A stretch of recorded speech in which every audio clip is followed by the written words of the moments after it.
오늘은 단풍나무의 자식 사랑에 대해 읽어드리겠습니다. 너무 신기합니다. 들어보시죠. 랩걸 328쪽입니다.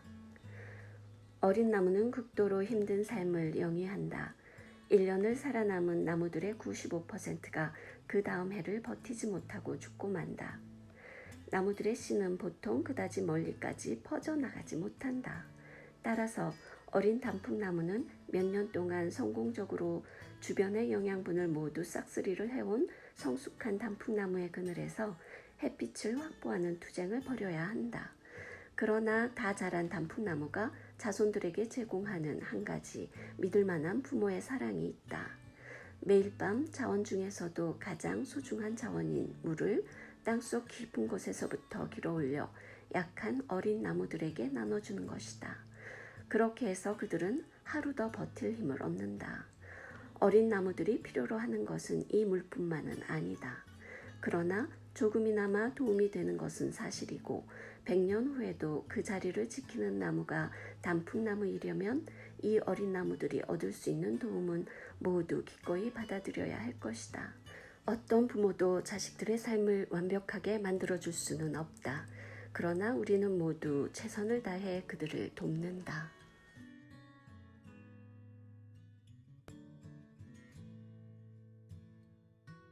단풍나무 부모의 자식 사랑 너무 대단합니다.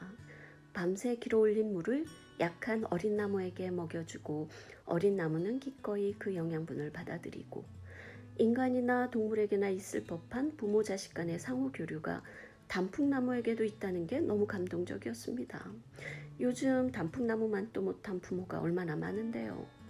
근데 무엇보다 더 깊이 제 가슴을 두드린 건 무조건적인 자식 사랑만이 어린 나무를 성장시키는 게 아니라 어린 나무도 그 영양분을 기꺼이 받아들이는 노력이 있어야 줄탁동시가 이루어져야 큰 나무로 성장한다는 사실입니다.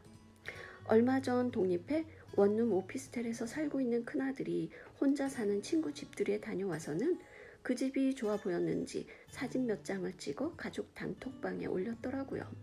저는 씀씀이가 큰 아들에게 경각심을 불어넣어 주기 위해 너도 착실히 저축해서 그런 집 사면 어떨까? 라는 답글을 남겼는데 아들이 보낸 촌철살인의 짧은 답글에 제 말문이 콱 막혀버렸습니다. 25평 매매 11억. 그런데 설상가상으로 어제는 일본에서 공부하고 있는 작은 아들이 전화를 해서는 친한 친구의 현재 자산이 100억이라 했다면서 농담처럼 저한테는 엄마가 얼마 물려줄 수 있냐고 묻더라고요. 저는 그 말에 돈을 조차 사는 건 바람직하지 않아. 성실하고 정직하게 감사하면서 행복하게 사는 게 중요해. 돈과 행복은 결코 비례하지 않아. 라는 교과서 같은 말을 해주곤 얼른 전화를 끊었습니다. 그리고 나선 너무 기가 막혀 테스 형에게 세상이 왜 이래 라고 따져묻고 싶은 심정이었습니다. 결혼하고 나서 아프기 전까지 맞벌이를 했는데 두 아이 학원 보내랴 유학 보내랴 어영부영 하다 보니 남은 건 달랑 집 한 채인데 세상이 이러면 두 아들 장가는 어떻게 보내나 싶어 깝깝하더라고요. 그런데 호프자러는 단풍나무 부모의 자식 사랑을 통해 저에게 한 가닥 희망의 빛을 보여줍니다. 329쪽 마지막 부분에서 그녀는 이렇게 말합니다. 어떤 부모도 자식들의 삶을 완벽하게 만들어줄 수는 없다. 그러나 우리는 모두 최선을 다해 그들을 돕는다. 이 말이 얼마나 위로가 되던지요. 물질적으로 풍요롭게 해준다고 자식들이 완벽한 삶을 사는 건 아니겠죠? 우리가 할 수 있는 만큼만 해주고 나면 나머지는 자식들의 몫이겠죠?